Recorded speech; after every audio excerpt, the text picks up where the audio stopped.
अस्सलाम वालेकुम, नमस्ते, सत श्री अकाल। कैसे हैं आप लोग? उम्मीद करती हूँ ठीक होंगे, खुश होंगे। मैं हूँ हसीक अली और आज आप लोग लाई हूँ एक बहुत ही इंटरेस्टिंग सी वीडियो जिसे देखकर मैं भी शॉक्ड हो चुकी हूँ।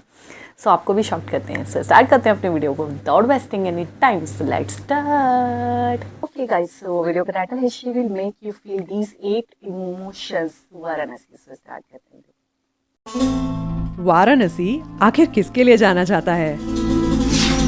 देव दीपावली, गंगा आरती, खाना, बनारसी साड़ी, स्कैम, मेरे पैसे चले गए, स्कैम हो गया इतना बड़ा। सैकड़ों लोगों की अंतिम सांसें। ये शहर कुछ 3000 साल से भी पुराना है और इसे समझने के लिए केवल एक इंसान के जीवन का पहिया काफी ही नहीं है। पर आज मैंने बनारस को हर दृष्टिकोण से देखने की कोशिश की और पहेली तो नहीं सुलझी, पर एक चीज समझ में आई। बनारस आप आ तो जाओगे बट आप बनारस से वापस नहीं जा पाओगे, क्योंकि ये जगह कुछ ही दिनों में आपको हर वो भाव महसूस कराएगी जो आप सोच भी नहीं सकते।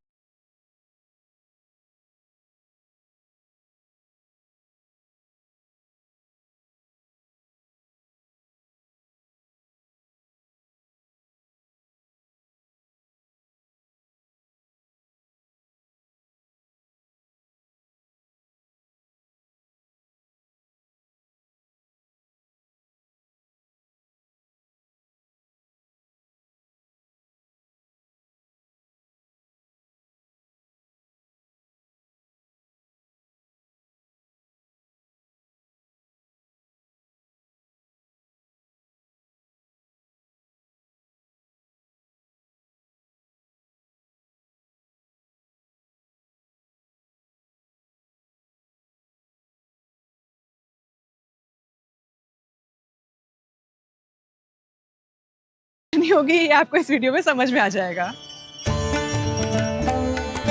तो आज हमने हमारे दिन की शुरुआत की अस्सी घाट की आरती देख के, फिर हम लोग एक बोट पकड़ के आ गए हैं पंचगंगा घाट। एंड बोट राइड के बीच बहुत ही खूबसूरत सनराइज हुआ और साइबेरियन सीगल्स भी हमारे आसपास उड़ रही थी, which is such a Varanasi experience. और आज हमारे साथ है विवेक, जो हमारे 2-3 लोगों की टोली को बनारस दिखा रहे हैं। हर हर महादेव सबको। भारत के बहुत ही अच्छे कवि और लेखक है दिव्य प्रकाश दुबे। उनकी किताब है अक्टूबर जंक्शन, जिसमें एक लाइन है कि बनारस आप आ तो जाओगे बट आप बनारस से वापस नहीं जा पाओगे। मेंटली आप बनारस के ही रह जाओगे। बनारस का कुछ न कुछ अंश आप में रह जाएगा लाइफ टाइम के लिए। मेरे को यहाँ पे कुछ ही घंटे हुए हैं बट मैं ये ऑलरेडी महसूस कर सकती हूँ।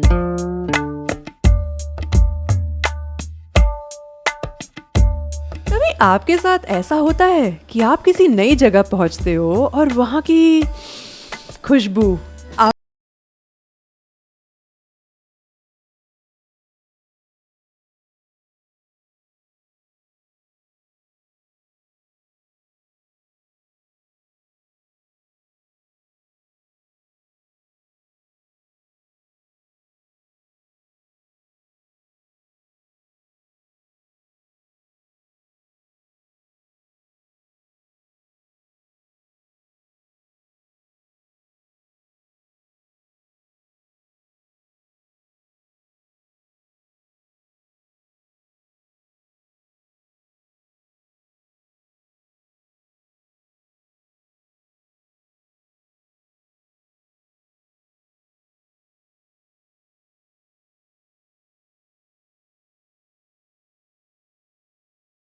is but it uses dew, जैसे जो ओस नहीं पड़ती, इसलिए सिर्फ विंटर टाइम में मिलता है।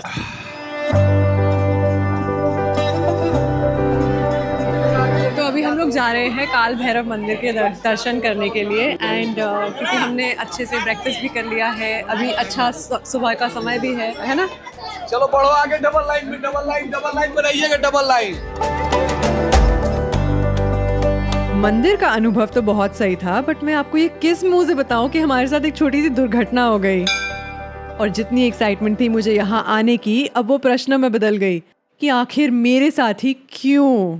Can I tell you something honestly, कभी कभार ट्रैवल करते करते ना आपके साथ कुछ इतनी खराब चीज़ें होंगी कि आपका पूरा मूड खराब हो जाएगा, आपकी ट्रिप खराब हो जाएगी। अब हमारे साथ क्या हुआ, हम लोग फर्स्ट डे यहाँ पे पहुंचे अभी Varanasi. The hotel that we had booked Dev Deepawali के टाइम पे हमने 1 महीने पहले बुकिंग की थी. I had already made the payment also for the place and turns out that hotel doesn't even exist. तो मेरे पैसे चले गए, स्कैम हो गया इतना बड़ा, everything is booked out. And उसके बाद यहाँ पहुँचते ही सबसे पहले we had to make arrangements की कैसे करें, किस होटल को बुक करें, पैसे वापस आएंगे कि नहीं वो उसका पता नहीं.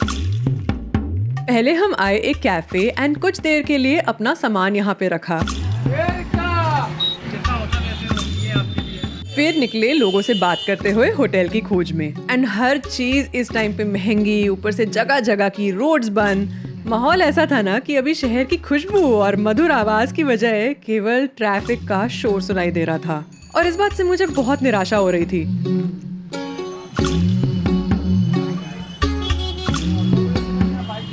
इतनी गर्मी में जब थकते हुए फाइनली नया होटल मिला ना, तब जाके थोड़ा अच्छा लगा. पर शाम को मूड थोड़ा सा बदलने लग गया. हमारा नया होटल ना मार्केट के बीचों बीच ही है, तो प्लान बना पान और चाट खाने का. एंड यहाँ आने का इरादा जब बनाया था तो यही तो प्लान किया था.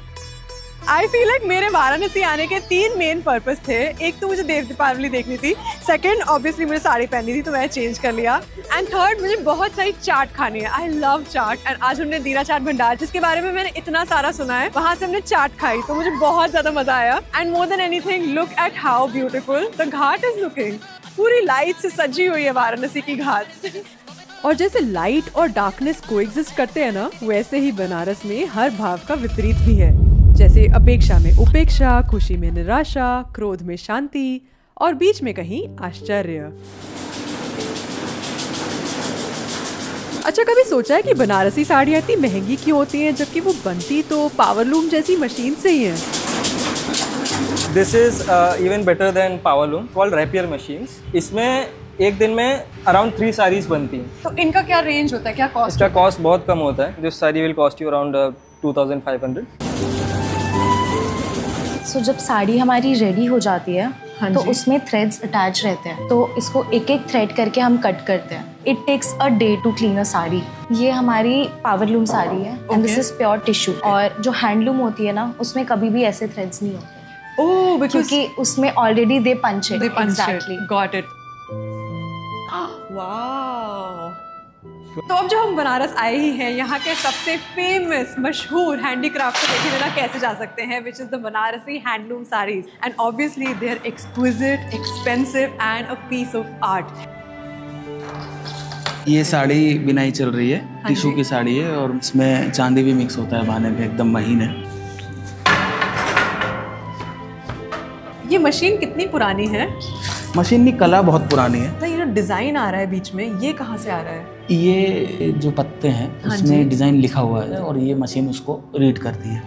जेकार्ड मशीन से वो उठता है. जैसे ये कौन सा धागा, सिलेक्टेड धागा उठना है वो, ये देखिए यहाँ से उठा है.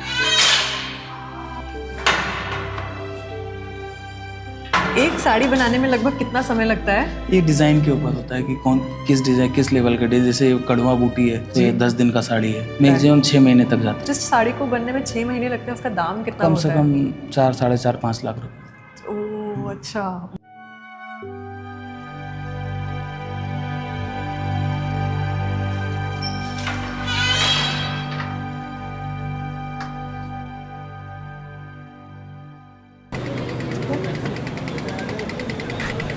अभी हम लोग जा रहे हैं फिर से दशाश्वमेध घाट की तरफ, क्योंकि अभी हमारा होटल वहाँ से पास है. एंड इस लोकेशन से कहीं पे भी निकल के जाना बहुत मुश्किल है, बिकॉज यहाँ से आप सिर्फ वॉकिंग जा सकते हो. यहाँ पे all the streets are cordoned off because of the crowd of Dev Deepawali. But otherwise ठीक है, इट्स क्लोज टू द घाट.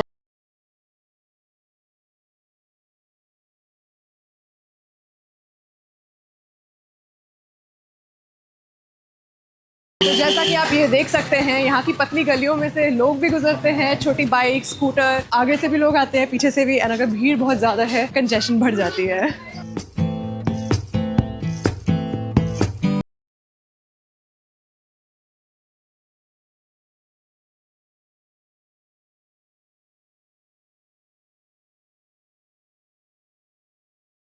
पार्वती पदे हर हर महादेव. तो हम लोग अभी आए हैं दशाश्वमेध घाट आरती देखने के लिए and it usually starts close to the sunset time and आपको यहाँ पे आके एक सीट लेनी पड़ती है। तो हमने नीचे के साइड में पानी के साइड में सीट ली है जहाँ पे बहुत सारी बोट्स भी है हमारे पीछे।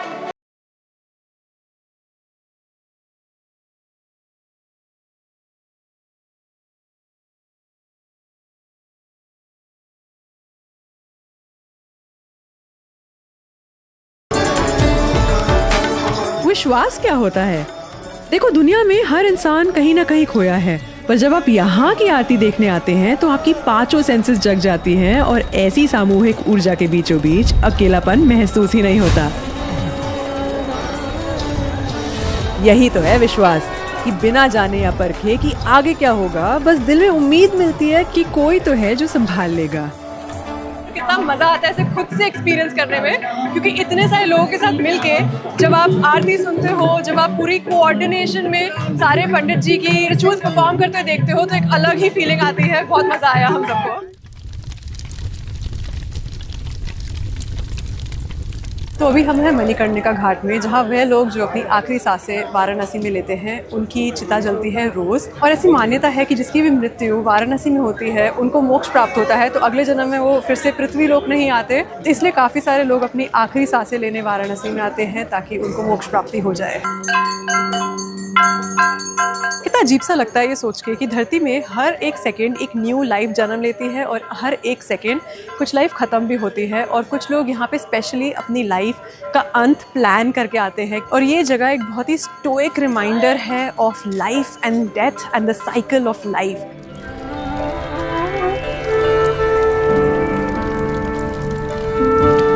So it's nothing but a grand reminder of lives well lived, of stories written and lives that are waiting to end.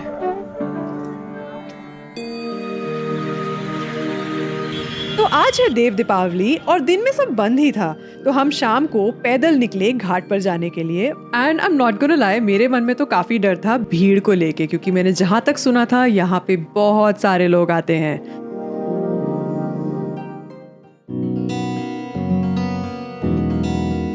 गिले शिकवे सभी तुम भूल जाओ, मिटा दो दूरियां नजदीक आओ, मिठाई में जरा सा प्यार खोलो, दिवाली है जरा खुल के मनाओ। आज के दिन के ढेर सारे स्ट्रेस के बाद आप सबका देव दीपावली में स्वागत है। यहाँ माहौल में इतनी ज़्यादा एनर्जी है एंड इतनी भीड़, ओह माय गुडनेस। बट आज हम लोग शिव जी का आगमन करेंगे दीपों के साथ, लाइट्स के साथ। एंड यहाँ पे फायरवर्क्स एंड लाइट शो का भी प्रदर्शन होने वाला है। और यहाँ पीछे जो दीप जल रहे हैं उनको देख के मेरा मन बहुत अच्छा हो गया ऑलरेडी।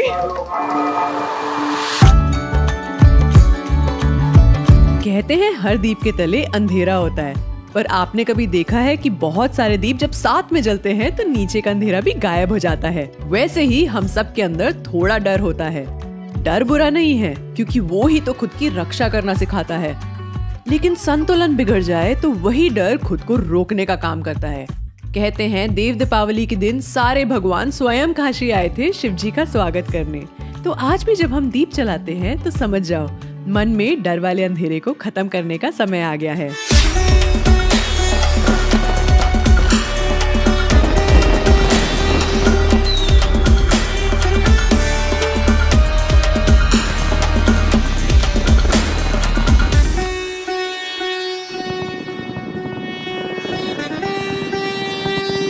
क्या प्रदर्शन था! पानी में नाव, आसमान में रंग और रंगों का प्रतिबिंब। सच में ऐसा माहौल और फायरवर्क्स जीवन में कम ही देखने मिलते हैं, तो अनुभव तो दिल को छूने वाला था। मगर आपके साथ साथ यहाँ इंडिया के हर कोने से आए लोग होंगे, तो आप ग्रुप बना के ही जाना, क्योंकि निकलते हुए भीड़ भी है और रोड्स भी सिर्फ पैदल चलने वालों के लिए ही खुली है।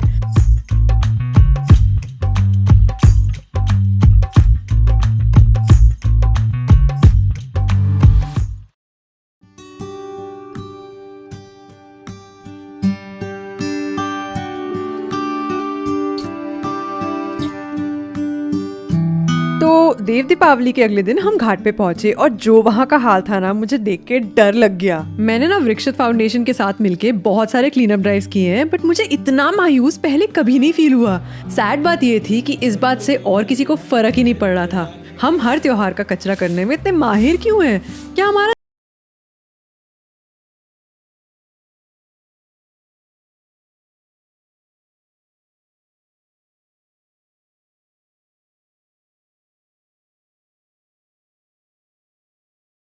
कर ली, बट अब हम लोग एक दूसरा कार्यक्रम शुरू करेंगे। नमः पार्वती पतये।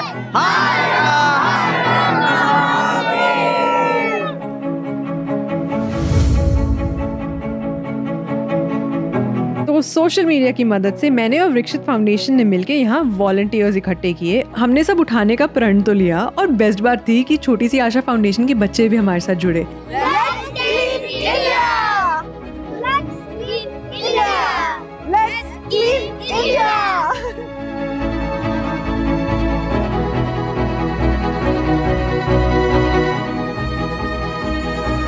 कल तो बहुत मजे से लोग उड़ा रहे थे। Beautiful videos versus reality. यहाँ पे अभी आपको कैसा लग रहा है कि कितनी सफाई हुई है? बहुत अच्छी लग रहा है। आपने क्या क्या उठाया? प्लास्टिक और पेपर, कागज, गुटखा का रैपर। गुटखा कैसा होता है? हाँ, गंदा होता है गुटखा। गुटखा खाने वाले बेवकूफ होते हैं।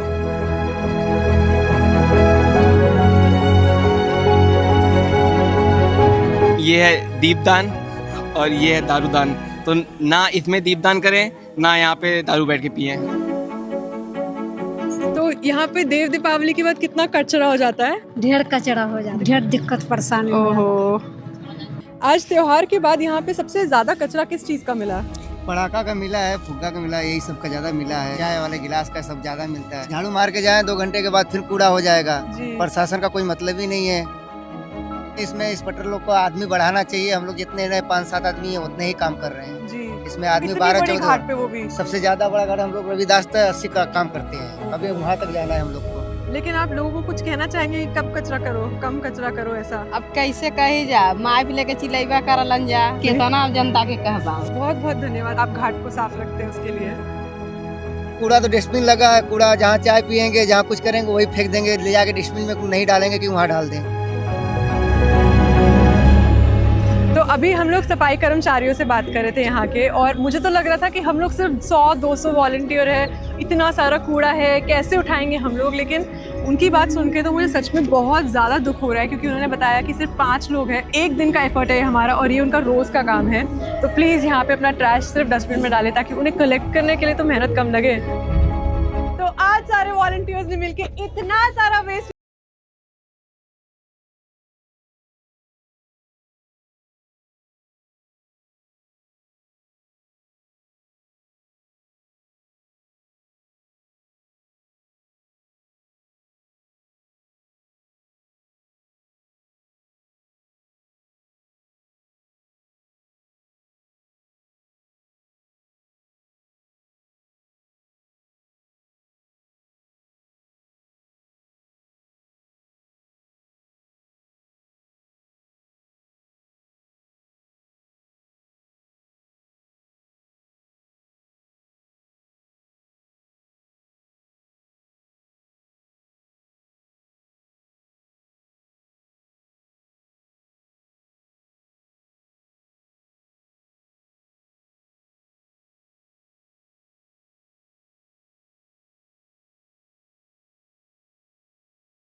कुछ शहर और वहाँ के अनुभव इंसान को बदल देते हैं, लेकिन ये शहर ने मुझे जिंदगी के 8 भाव महसूस कराए और ऐसा लगा मानो किसी पुराने दोस्त के साथ बैठकर लंबी लंबी बातें करी हो और कुछ ही पलों में अपने बारे में सब कुछ कहे और सुन लिया।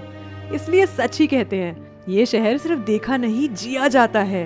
यहाँ बस दिल खुला रखना और थोड़ा सब्र निकाल के आना, क्योंकि वाराणसी धीरे धीरे अपने रंग और राज खोलती है। And with this we come to an end of this Varanasi blog. अगर पसंद आए तो subscribe to our channel and इस वीडियो को लाइक करे बिना मत जाना। एंड अगर और वीडियोस बिंज करनी है तो I have mentioned some over here and I will see you next time. Bye bye. Wording, oh my god, मतलब मेरे रोम रोम में ऐसा लग रहा था असर कर रही है। अच्छा, कभी कभी किसी के बोलने का जो एक होता है ना, अल्फाज का चुनाव बहुत अच्छा होता है इनका, बहुत अच्छा है, वे ऑफ टॉकिंग बहुत अच्छा है और वर्ड्स को जो ये चूज़ करती है बहुत अच्छा है। अच्छा, मैंने फर्स्ट टाइम इनका व्लॉग देखा है। वाराणसी के और भी बहुत सारे व्लॉग्स देखे हैं, लेकिन ये कुछ अलग ही था कि 8 इमोशंस थे इसके अंदर, जिसमें डर भी था और जिसके अंदर खुशी भी थी, एक्साइटमेंट भी थी, डिस्कस्टिंग भी था कुछ, और वहाँ की स्पेशलिटीज़ वगैरह के हवाले से भी बात हुई। स्पेशली साड़ी के हवाले से मैं थोड़ा सा बात करना चाहूँगी, क्योंकि हमारे यहाँ इसी का काम होता है, ठीक है, बनारसी साड़ीज़ का काम होता है। और हमारे यहाँ पहले हैंडलूम्स यूज़ होती थी, फिर जकार्ड, और दैन अब हमारे यहाँ एम्ब्रॉयडरी मशीन्स यूज़ होती है, एम्ब्रॉयडरी होती है उसके ऊपर साड़ीज़ पे। लेकिन 4.5 लाख रुपए, तब आई एम लिटरली शॉक्ड कि 4.5 लाख रुपए की साड़ी, यानी कि इंडियन रुपीज़, यानी कि पाकिस्तान में ले लें आप तो 12-13 लाख रुपए की साड़ी। सो कहने का मकसद ये है कि हम भी जो काम कर रहे हैं और हमें ये लगता है कि यार ये बनारसी साड़ीज़ ही हैं, लेकिन बनारसी साड़ीज़ हम जो बना रहे हैं वो इतनी कॉस्टली नहीं है।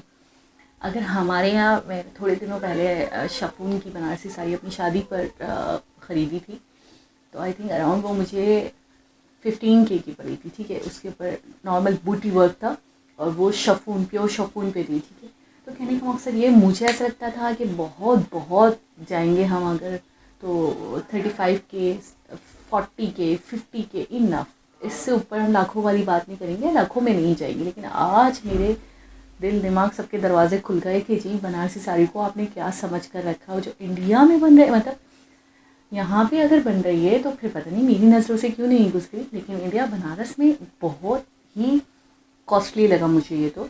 और वाकई उसका जो वर्क होगा, या तो कभी कभी ये भी मैंने सुना है, अपने फादर से मैंने सुना है कि उसके अंदर जो वर्क होता है उसके अंदर जरी यूज़ होती है, इसी तरीके से क्या पता उसके अंदर गोल्ड का धागा वगैरह यूज़ होता हो, या फिर चांदी का वर्किंग होता हो, चांदी का थ्रेड यूज़ होता हो, ऐसा कुछ हो सकता है शायद, जो जिसकी नॉलेज मुझे नहीं है, इस वजह से शायद ये साड़ी इतनी महंगी थी।